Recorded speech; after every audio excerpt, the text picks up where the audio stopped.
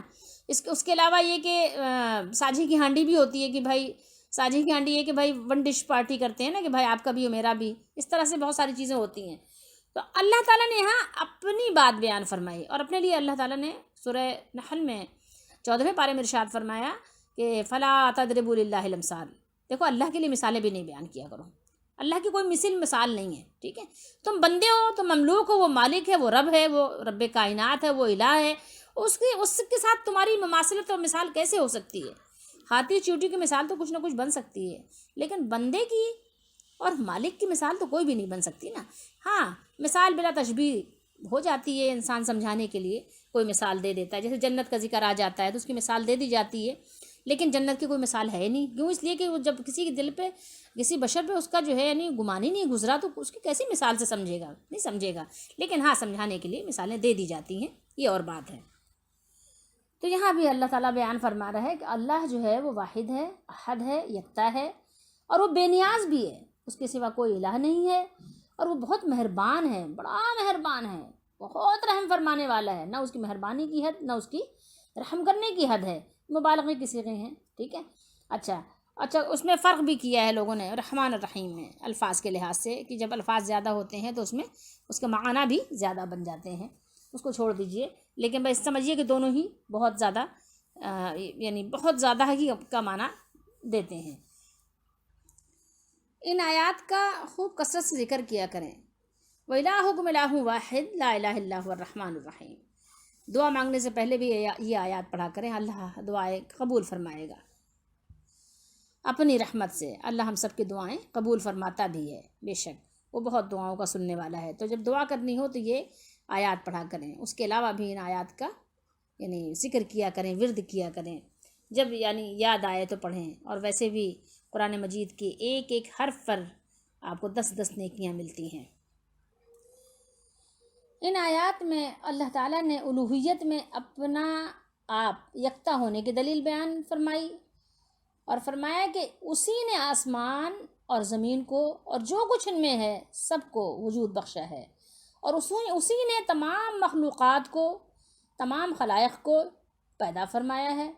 یہ سب اس کی وحدانیت کا ثبوت فراہم کر رہی ہیں، ثبوت دے رہی ہیں کہ تمہارا ایک مالک ہے، تمہارا ایک بنانے والا ہے، تمہارا ایک خالق ہے، پیدا کرنے والا تمہارا ہے، ایک تمہیں پالنے والا ایک رب ہے.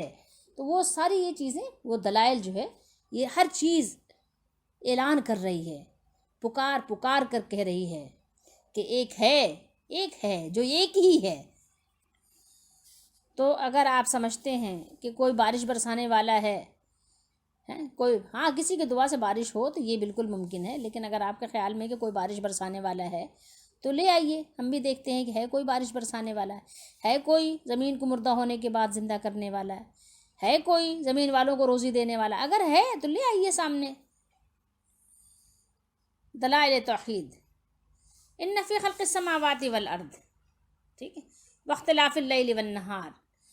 تو فرمایا اللہ تعالیٰ نے کہ بے شک آسمانوں اور زمین کے پیدا کرنے میں، آسمانوں کی رفعت، لطافت، وسعت، نجوم و کواکب، نجم کی جمع نجوم ہے نا، نجم کہتے ہیں ستارے کو، نجوم یعنی ستاروں، کواکب، اور ستاروں اور سیاروں اور فلک پر ان کی گردش میں، اور زمین میں، اور اس کی کثافت، پستی، اور اس کے پہاڑوں، سمندروں اور جنگلوں، بیابانوں، آبادیوں اور منافع میں جو اس میں رکھ دیے گئے ہیں. آپ مطلب کیا کچھ اللہ تعالیٰ نے اس میں رکھا ہے بتائیے. آج تو بہت زیادہ سائنس نے ترقی کر لیا، تو کوئی ڈھکی چھپی بات تو نہیں ہے کہ اللہ نے اس کے اندر کیا کچھ رکھا ہے.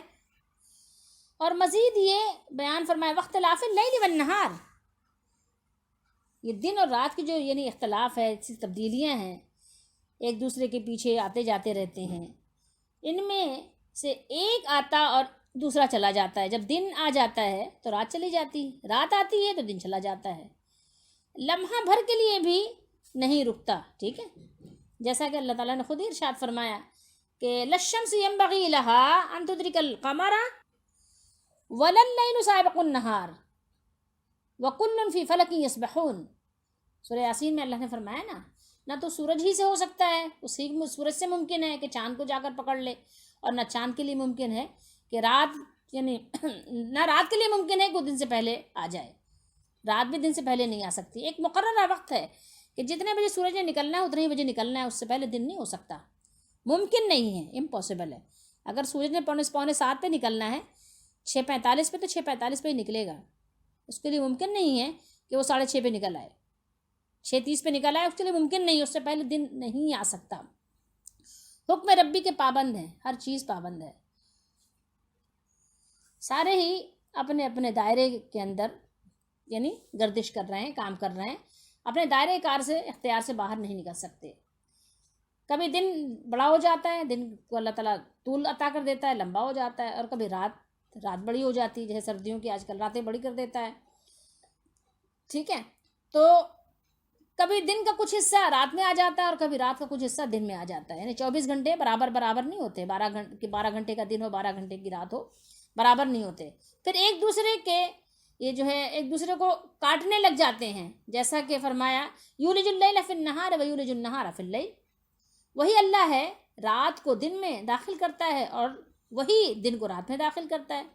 رات کے حصے کو دن میں اور دن کے حصے کے کچھ حصے کو رات میں داخل کر دیتا ہے. والفلک التی تجری فی البحر بما ينفع الناس, اور کشتیوں اور جہازوں میں جو سمندروں میں لوگوں کے فائدے کے لیے رواں دواں ہیں, چل رہی ہیں. تو آپ کو اور ہم کو معلوم ہے نا اچھی طرح کے کشتیوں سے کیا کیا فائدے ہیں, جہازوں سے. یہ بڑے بڑے جہاز جو سمندروں میں پہاڑوں کی طرح کھڑے ہوئے ہیں, ان سے کیا کیا فائدے ہیں, کیا کیا فوائد ہم حاصل کر رہے ہیں. تو کسی سے ڈھکی ہوئے نہیں ہیں, چھپی ہوئی بات نہیں ہے, سب کو معلوم ہے کہ کیا کچھ ان کے ذریعے سے ایک ملک میں دوسرے ملک میں منتقل ہو رہا ہے. والفلک التی تجری فی البحر بما ينفع الناس. اگر یہ اللہ تعالیٰ مسخر نہ کرتا, اگر یہ پانی میں کشتیاں جہاز ڈوب جاتے تو کیا کر لیتے, اگر نہ چلتے تو کیا کر لیتے, ٹھہر جاتے تو کیا کر لیتے. اللہ نے مسخر کر دیا, چل رہے ہیں. ٹھیک ہے, دریاؤں اور سمندروں کے مسخر کرنے میں جو کشتیاں اور جہاز, بڑے بڑے جہازوں کو ایک کنارے سے دوسرے کنارے تک پہنچا دیتے ہیں نا. اور اسی طرح ایک ملک کے لوگ دوسرے ملک کے لوگوں کی معیشت و تجارت سے کیا کرتے ہیں, فائدہ اٹھا رہے ہیں نا. فائدہ, جو چیز ہمارے یہاں نہیں ہے وہ اگلے سے ہم لے رہے ہیں, جو ہمارے پاس ہے ہم اگلے کو دے رہے ہیں. اور اسی طرح بارش کا معاملہ لے لیں کہ بارش جو ہے جس کو اللہ تعالیٰ آسمان سے نازل فرماتا ہے, برساتا ہے, ٹھیک ہے, اتارتا ہے, اور اس سے زمین کو مرنے کے بعد زندہ کر دیتا ہے. یعنی زمین خشک ہو جاتی ہے, یعنی خاک اڑا رہی ہوتی ہے ادھر سے ادھر, تو خشک ہونے کے بعد سرسبز و شاداب کر دیتا ہے زمین کو. خود ہی اللہ تعالیٰ نے فرمایا نا وَآیَةٌ لَهُمُ الْأَرْضُ الْمَيْتَةُ فَأَحْيَيْنَاهَا وَأَخْرَجْنَا مِنْهَا حَبًّا فَمِنْهُ يَأْكُلُونَ. مطلب بہت ساری آیات ہیں. بہرحال, اور ایک نشانی ان کے لیے مردہ زمین ہے کہ ہم نے اس کو زندہ کیا اور اسی میں سے اناج اگایا, پھر یہ اس میں سے کھاتے ہیں. ٹھیک ہے, فَمِنْهُ يَأْكُلُونَ, پھر اسی میں سے بھی یہ کھاتے ہیں. اور بھی بہت ساری نشانیاں ہیں, اور مطلب غور و فکر کرنے والوں کے لیے. وَبَثَّ فِيهَا مِن كُلِّ دَابَّةٍ, اور زمین پر ہر قسم کے جانوروں میں جو اس نے پھیلائے ہیں, جو کہ شکلوں, رنگوں اور فائدوں, یعنی منفعات آپ کہیں, منفعاتوں اور چھوٹے بڑے ہونے کے اعتبار سے مختلف ہیں. ٹھیک ہے, فائدے بھی مختلف ہیں, مگر اللہ تعالیٰ نے ان سب کو اللہ تعالیٰ جانتا بھی ہے, اور اللہ تعالیٰ نے ان کے ذریعے سے ہمیں رزق بھی عطا کیا. سب کے ذریعے سے کیا رزق عطا فرماتا ہے, اور اس کے لیے ان میں سے کوئی ایک بھی مخفی نہیں ہے کہ کوئی چیز اللہ تعالیٰ سے مخفی ہو, چھپی ہوئی ہو. اللہ تعالیٰ نے خود فرمایا وَمَا مِن دَابَّةٍ فِي الْأَرْضِ إِلَّا عَلَى اللَّهِ رِزْقُهَا وَيَعْلَمُ مُسْتَقَرَّهَا وَمُسْتَوْدَعَهَا كُلٌّ فِي كِتَابٍ مُبِينٍ. سورہ ہود میں ہے نا 12ویں پارے کی, یعنی جو شروع کی آیات ہیں وہی ہیں. شروع کی آیت وَمَا مِن دَابَّةٍ فِي الْأَرْضِ, یعنی یہاں فرمانے کا اللہ تعالیٰ نے یہاں پہ کیا ذکر فرمایا, کیا فرمایا کہ زمین پر چلنے والا پھرنے والا کوئی ایسا نہیں ہے جس کا رزق اللہ کے ذمے کرم پر نہ ہو. وہ جہاں رہتا ہے اسے وہ جانتا بھی ہے اللہ تعالیٰ, اور جہاں سونپا جاتا ہے، جہاں سپرد خاک کیا جاتا ہے، اللہ تعالیٰ اسے بھی جانتا ہے۔ یہ سب کچھ روشن کتاب میں لکھا ہوا ہے۔ وہ ایک دعا ہے نا، سبحان من یرانی ویعرف مکانی ویسمع کلامی ویرزقنی ولا ینسانی۔ سبحان من یرانی، سب تعریف ہر طرح کی پاکیزگی، پاکیزہ کلمہ اللہ کے لیے ہے۔ سبحان من یرانی، جو مجھے دیکھ رہا ہے، جو مجھے ہر وقت دیکھ رہا ہوتا ہے، ٹھیک ہے۔ سبحان من یرانی ویعرف مکانی، اور میری جگہ کو بھی پہچانتا ہے، میرے گھر کو بھی پہچانتا ہے، میرے مقام کو بھی پہچانتا ہے کہ میں کہاں ہوں، میں سمندر کی پنہائیوں میں ہوں یا فضاؤں کی بلندیوں میں ہوں، وہ مجھے پہچانتا ہے، کہاں ہوں، کس کونے میں ہوں، کس اندھیرے میں ہوں، ٹھیک ہے۔ سبحان من یرانی ویعرف مکانی ویسمع کلامی، اور وہ سنتا بھی ہے، میرے باتوں کو بھی سنتا ہے، میرے کلام کو بھی سنتا ہے۔ ویرزقنی ولا ینسانی، اور مجھے روزی بھی دیتا ہے، اور مجھے بھولتا بھی نہیں ہے، مجھے بھولتا نہیں ہے میرا رب۔ کیا شان ہے میرے رب کی، مجھے بھولتا بھی نہیں ہے، یاد رکھتا ہے، ہر آن مجھے یاد رکھتا ہے میرا رب، ہر ایک کو یاد رکھتا ہے، اپنی مخلوق کو، اپنی مخلوق کو فراموش نہیں کرتا۔ سبحان من یرانی ویعرف مکانی ویسمع کلامی ویرزقنی ولا ینسانی۔ وتصریف الریاح، یہ تصریف کیا ہے؟ یہ کون سا باب ہے؟ یہ باب تفعیل ہے، صرفا یصرف تصریفاً، وتصریف الریاح، صرفہ بھی، اور جب تصرفہ باب تفعیل آ گیا تو تھوڑا سا اس میں جو اس کے میننگس ہے اس میں اضافہ ہو گیا، ٹھیک ہے۔ وتصریف الریاح والسحاب المسخر بین السماء، وتصریف الریاح، اللہ تعالیٰ نے ارشاد فرمایا، اور ہواؤں کے چلانے میں، چلتی ہیں نا ہوائیں، یہ ریاح جو ہے ہوا ہے، ریحن کی جمع ہے، ریحن کی جمع ریاح ہے، ٹھیک ہے۔ تو اللہ نے فرمایا کہ اور ہواؤں کو چلانے میں، کہ ہوا کبھی رحمت لے کر آتی ہے اور کبھی عذاب، اور کبھی بادلوں کے آگے آگے بشارت لے کر آتی ہے، بادل آتے ہیں آسمان پر، سارے لوگ چھت پہ آ جاتے ہیں، بارش آنے والی ہے، پھوار پڑنا شروع ہوتی ہے، ہوائیں ٹھنڈی چلنا شروع ہوتی ہیں، خوشخبری مل جاتی ہے کہ بارش آنے والی ہے، سارے ہی نکل آتے ہیں، ٹھیک ہے، انسان اور جانور، درند و پرند و چرند سب خوش ہو جاتے ہیں، ٹھیک ہے۔ تو ہوا جو ہے کبھی رحمت بھی لے کر آتی ہے، کبھی بشارت لے کر آتی ہے، کبھی بادلوں کو چلاتی ہے۔ بادل میں کون سے انجن فٹ ہیں؟ کوئی انجن لگا ہے بادلوں میں کیا، کہ جو انجن کے ذریعے سے بادل چل رہے ہیں اپنے رب کے حکم سے چل رہے ہیں، اس کے رب نے انجن فٹ کیے ہوئے ہیں، اور اس کو پتہ ہے کہ کدھر کدھر ٹریول کرنا ہے، اور کدھر کدھر جو ہے اپنے جو ہے اسٹیئرنگ کو موڑنا ہے، پتہ ہے نا بادلوں کو۔ تو کبھی جمع کر دیتی ہے ہوا، کیا کرتی ہے، کبھی کبھی بادلوں کو منتشر کر دیتی ہے، بادل پھٹ جاتے ہیں، منتشر ہو جاتے ہیں، ادھر ادھر ہو جاتے ہیں، ہوائیں ان کو بکھیر دیتی ہیں، اور کبھی جمع کر دیتی ہے، بالکل ایک دوسرے میں گھس جاتے ہیں، ٹھیک ہے، کبھی کبھی الگ کر دیتی ہے، اور کبھی ایک دوسرے میں گھسا دیتی ہے، اور کبھی اس کو شمال کی جانب کر دیتی ہے، ٹھیک ہے، کبھی وہ شمال کی طرف چل پڑتے ہیں، اور کبھی یمن کی طرف، ٹھیک ہے۔ تو کبھی یہ جو ہے یمن کی طرف سے آتی ہے، کبھی شمال کی طرف سے، تو یہ شامی اس کو کہا جاتا ہے، کبھی باد صبا آتی ہے، اور اس سے مراد وہ ہے جو مشرق کی طرف سے آتی ہے، اور کبھی کعبے کے رخ سے ٹکراتی ہے، ٹھیک ہے، اور کبھی یہ یعنی کہتے ہیں پوروا ہوا چلتی ہے، اور کبھی جو ہے پچھم کی طرف سے ہوا آتی ہے، ٹھیک ہے، مغربی جانب سے۔ ایک ہوا چلتی ہے صبح کے وقت جس کو نسیم کہتے ہیں، نسیمن، انتہائی ٹھنڈی، میٹھی، انتہائی نرم، ایسی زبردست ہوا ہوتی ہے کہ ابھی اس کا وقت نہیں ہے، کہ جو نسیم باد نسیم چلتی ہے، رات بھر کا تھکا ماندہ بھی صبح کے وقت سو جاتا ہے، رات بھر کا مریض بیمار بھی سو جاتا ہے اس وقت میں۔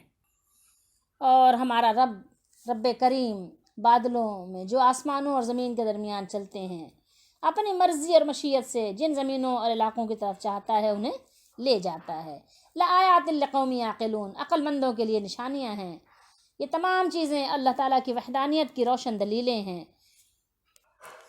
بے شک آسمانوں اور زمین کی پیدائش اور رات اور دن کی بدل بدل کر آنے جانے میں عقل والوں کے لیے نشانیاں ہیں، جو کھڑے اور بیٹھے اور لیٹے ہر حال میں اپنے مالک کو یاد کرتے ہیں، آسمان اور زمین کی پیدائش میں غور کرتے ہیں، اور کہتے ہیں، عرض کرتے ہیں، اے ہمارے رب، تو نے ان کو بے فائدہ نہیں بنایا، تو نے مخلوق کو اور ہم کو بے فائدہ پیدا نہیں کیا، تو پاک ہے، تو ہمیں دوزخ کے عذاب سے بچا لے، آمین۔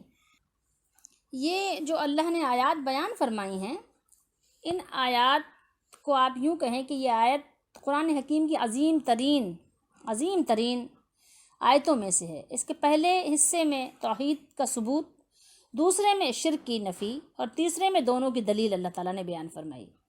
جب اس کی جو ہے اسی کی وسیع رحمت، اللہ تعالیٰ کی رحمت پر تمہارے وجود، تمہاری بقا اور نشو و نما، جو ہماری نشو و نما ہو رہی ہے، تمہارے آرام و راحت کا دار و مدار ہے، تو اس کے علاوہ اور کون ہے جو الہ یا معبود بننے کا حقدار ہو؟ کون ہے جو ہمسری کا دعویٰ کرے کہ ہاں ہم بھی برابر ہیں؟ اس کا تو کوئی کفو نہیں ہے نا۔ تو کون ہے جو اس کا حق رکھے؟ اب کیا ہے، نفی جواب کس میں ہوگا؟ نفی میں ہوگا نا، نہیں ہے نا کوئی ہے؟ تو زبان قال سے تو کوئی بھی نہیں کہتا، لیکن زبان حال تو بہت سے لوگوں کا کہہ رہا ہے کہ کوئی اور بھی ہے، کوئی اور بھی ہماری مصیبتوں کو ٹال دیتا ہے۔ غور کریے گا ان آیات پہ، اس کو پڑھیے گا، پھر غور کیجیے گا۔ کوئی ہے؟ آیات پکار کر کہہ رہی، کوئی ہے اس کے علاوہ؟ کوئی ہے تو سامنے آئے۔ بہر سو جلوے دلدار دیدم، ہر طرف اللہ رب العالمین وحدہ لا شریک، یکتا اور واحد مولا کا جلوہ ہے۔ بہر سو جلوے دلدار دیدم، بہر چیز جمال یار دیدم، ہر چیز میں اللہ رب العالمین کا جمال نظر آ رہا ہے۔ ایک گلاب کا پھول ہی کیا ہے، گھاس دیکھیں، ہری ہری گھاس میں بھی اس کا جمال نظر آتا ہے۔ یہ اتنی خوبصورت اشیاء ہیں تو وہ مالک کتنا خوبصورت ہوگا؟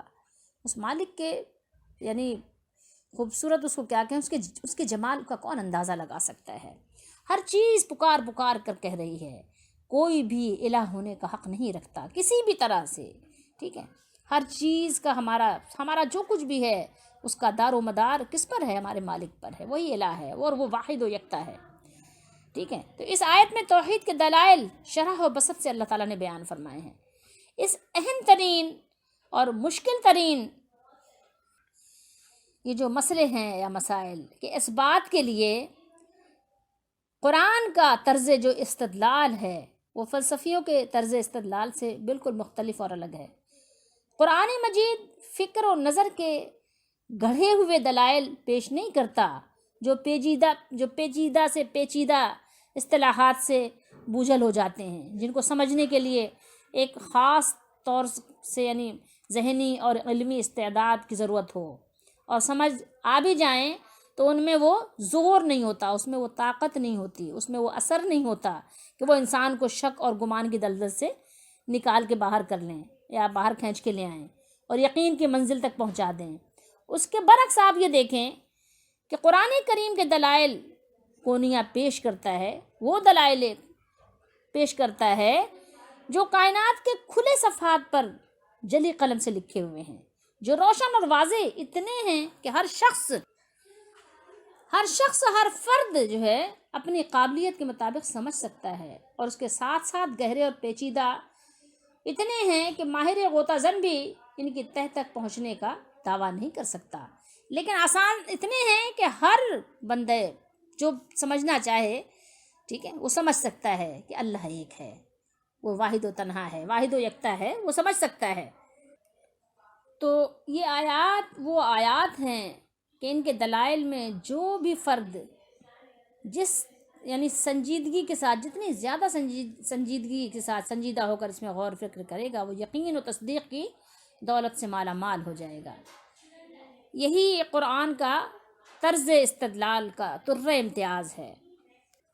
اب آپ دوبارہ پھر ان آیات کو پڑھیے، دوبارہ پھر تلاوت کیجیے، اور پھر ان کا ترجمہ پڑھیے، اور پھر پڑھیے، اور پھر ان کا ترجمہ پڑھیے، پھر پڑھیے، پھر ان کا ترجمہ پڑھیے کہ یہ آسمان کی نیلی وسعت، یہ نیلگوں آسمان یا نیلی چھت، اس میں لٹکے ہوئے انگنت ستارے، چاند اور سورج، پھر ان کا مقررہ وقت پر طلوع اور غروب، جن میں ایک سیکنڈ کے برابر بھی کبھی فرق نہیں ہوتا، ان کی گردش کے متعین راستے جن سے سر منہ کبھی انحراف تحریف نہیں ہوتا، زمین کا یہ کشادہ صحن، اس میں رواں دواں ندیاں اور دریا، رات دن کی پہم گردش، ان کا گھٹنا، ان کا بڑھنا، بے کراں سمندروں کے سینوں پر مسافروں کے سے یعنی بھری ہوئی، لدی ہوئی اور سامان سے بھری ہوئی کشتیوں اور جہازوں کا خرامہ آنا جانا، اور یہ گھنگور گھٹائیں، یہ جو آسمان پر یہ بادل ٹہلتے ہوئے نظر آتے ہیں آپ کو گھومتے پھرتے، اور ان کا ترساتے ترساتے آنے واحد میں ناپید ہو جانا، ٹھیک ہے، یا برساتے برساتے، ٹھیک ہے، برساتے ہیں تو برساتے چلے جاتے ہیں، اور نہیں برساتے تو کتنے بادل آتے ہیں کراچی پہ، منڈلاتے ہیں اور چلے جاتے ہیں، لوگ ترستے رہ جاتے ہیں۔ اور کبھی ایسا موسلا دھار برساتے ہیں کہ سورہ نبا میں اللہ نے فرمایا، خیر سورہ نبا میں اللہ نے جو فرمایا میرے ذہن سے بھی وہ آیت وہ محو ہو گئی، بھی نہیں سمجھ میں آ رہی مجھے، لیکن یہ کہ کبھی ایسے موسلا دھار اللہ تعالیٰ نے فرمایا کہ جو بارش ہوتی ہے، پھر مردہ زمین کا دیکھتے دیکھتے سرسبز و شاداب ہو جانا، اور پھر اس کے علاوہ ہوا میں بادلوں کا منڈلاتے پھرنا، اور کبھی برس جانا اور کبھی نہیں برسنا۔ تو ساری یہ وہ چیزیں اللہ تعالیٰ نے بیان فرمائی ہیں کہ اس کے لیے کسی کا عالم ہونا ضروری نہیں ہے، کہ عالم صاحب ہوں گے تو وہ جانیں گے، اور جو غیر عالم ہوں گے ان کو ان چیزوں کا کیسے پتہ چلے گا، کیونکہ عالم نہیں ہے وہ۔ تو اس کے لیے عالم ہونے کی ضرورت نہیں ہے آپ کو کہ آپ عالم بنیں گے، 8 سال مدرسے میں پڑھیں گے تو جب ہی جا کر آپ کو یہ چیزیں سمجھ آئیں گی، یا منطق پڑھیں گے تو سمجھ آئے گی، ایسا نہیں ہے، ٹھیک ہے۔ منطق پڑھنے کی آپ کو اس کی ضرورت نہیں ہے، بغیر منطق کے بھی آپ کو سمجھ آئیں گی، اور بغیر بلاغت کے بھی سمجھ میں آ جائیں گے۔ اگر آپ نے بلاغت نہیں بھی پڑھی تو کوئی بات نہیں ہے، یہ آپ کو آیات ویسے ہی سمجھا دیں گی۔ اس کے علاوہ نہج البلاغہ پڑھنا بھی آپ کے لیے ضروری نہیں ہے، قرآن پڑھ لیجئے ترجمے سے، آپ کو سب سمجھ آ جائے گا انشاءاللہ۔ جو آپ کے لیے ضروری علوم ہے نا وہ سب آپ کو قرآن سکھا دے گا۔ اگر تھوڑی بہت عقل بھی ہے، ٹھیک ہے، تھوڑی بہت بھی آپ سوجھ بوجھ رکھتے ہیں، تھوڑا بہت بھی شعور ہے، ٹھیک ہے، تو اس سے بھی یعنی آپ جان لیں کہ آپ سمجھ جائیں گے۔ کائنات کی کتاب کا ہر ورق ہر ایک کے لیے کیا ہے؟ یکساں طور پر روشنی کا مینار ہے۔ جو بھی سمجھنا چاہے، جو بھی اس سے ہدایت لینا چاہے، سب کے لیے یہ روشنی کا مینار ہے۔ اور یہ بات بھی یاد رکھیے، اس کے باوجود اس میں لطف و کرم یہ ہے کہ اتنا واضح ہونے کے باوجود اتنا سطحی بھی نہیں ہے کہ آپ جو اہل فکر ہیں، جو اہل نظر ہیں، جو اپنے آپ کو بہت زیادہ عقل کل سمجھتے ہیں، ٹھیک ہے، جو اپنے آپ کو ذہین و فطین سمجھتے ہیں، جو اپنے آپ کو اہل دانش سمجھتے ہیں، تو اہل دانش کے لیے اس میں دلچسپی کا کوئی سامان نہیں ہے، بلکہ ان کو دعوت دے رہا ہے، دعوت فکر دے رہا ہے، اپنے نشر و تحقیق سے ذرے ذرے کا دل چیریں اور دیکھیں کہ ان میں اسرار و رموز اور قوت و طاقت کے وہ سمندر موجزن ہیں جن کا انہیں تصور تک نہیں ہے، جن کا وہ سوچ بھی نہیں سکتے۔ آئیے قرآن آپ کو وہ سوچ بھی دے رہا ہے، آپ کے لیے وہ سارا کچھ اس میں ہے جس سے آپ دلچسپی رکھتے ہیں۔ آئیے قرآن میں آپ کو ہر وہ چیز ملے گی، یہی تو اس کا اعزاز ہے، اس کا طرہ امتیاز ہونے کے ساتھ ساتھ وجہ اعجاز بھی ہے اس کا۔ اسی لیے تو قرآن مجید نے بار بار توجہ دلائی ہے۔ توجہ کیا دلائی ہے؟ کہا کہ مشاہدہ کریں ہر لمحہ۔ کیا فرمایا؟ افلا تتفکرون، افلا تتدبرون، کیا تم فکر نہیں کرتے اس میں؟ کیا تم اس میں تدبر نہیں کرتے؟ کیا تم اس میں غور نہیں کرتے؟ اس قرآن میں کیوں؟ اس لیے جب ساری باتیں ساری اگر واضح ہیں تو پھر غور و تفکر سے کیا ملے گا؟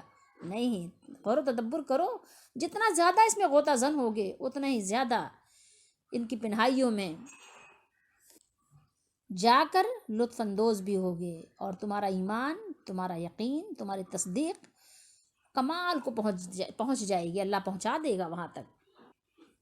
اور پھر افسوس سے کہنا پڑتا ہے کہ اے کاش یہ الفاظ اس امت کے، یہ ہمارے نوجوان بچوں کو سمجھ آ جائیں، تاکہ ان کی جو خفیہ صلاحیتیں ہیں ان صلاحیتوں کو بیدار کرنے کے لیے اس میں ذرا وہ غور و فکر کریں۔ جن کے لیے آسمانی کتاب یہ جو ہے، دیکھیں آپ کیسے مظاہر واضح کر رہی ہے، بیان کر رہی ہے، انہیں واضح طور پر بتا دیا کہ هو الذی خلق لکم ما فی الارض جمیعا، اللہ تعالیٰ نے زمین کی ہر چیز صرف تمہارے لیے پیدا کی ہے، صرف تمہارے لیے۔ غور و فکر تو کرو، آؤ تو صحیح پیارے بچوں، آؤ تو صحیح۔ اور اگر یہ روزانہ جو اللہ تعالیٰ ہمیں ڈیلی بیسس پہ روزمرہ دکھائی دینے والی یہ چیزیں جو ہیں، ان چیزوں میں اگر ہم آپ غور کریں گے تو اور ہم آپ یہ کہنے پر مجبور ہو جائیں گے کہ یہ چیزیں جو اللہ تعالیٰ نے بیان فرمائی ہیں، بے مثال نظم و ضبط، بغیر کسی علیم و حکیم، بغیر کسی قدرت والے خالق اور مالک کے ظہور پذیر نہیں ہو سکتی، ایسا ممکن نہیں ہو سکتا۔ لیکن یہ روشن دلیلیں صرف ان کو فائدہ دیتی ہیں جن کی عقل کی آنکھیں کیا ہوں؟ بینا ہوں، روشن ہوں، اور جو اس سے کام لینا پسند کرتے ہیں۔ اب ظاہر اگر آنکھیں بینا نہیں ہیں تو آپ ان کو کچھ بھی ان کے سامنے رکھ دیں، ان کے لیے تو کچھ بھی نہیں، ایک جیسا ہی ہے نا، کچھ بھی رکھ دیں آپ ان کے سامنے، ان کے لیے تو ایک جیسا ہے، ان کو تو ہر چیز کالی نظر آتی ہے بس، اور کچھ نظر نہیں آتا۔ اللہ ہم سب کو اپنے اس پاک کلام کی برکت سے ہدایت دے، ہدایت پر ثابت قدمی عطا فرمائے، ایمان پر خاتمہ نصیب فرمائے، اپنی رضا کی دولت عطا فرمائے، آمین۔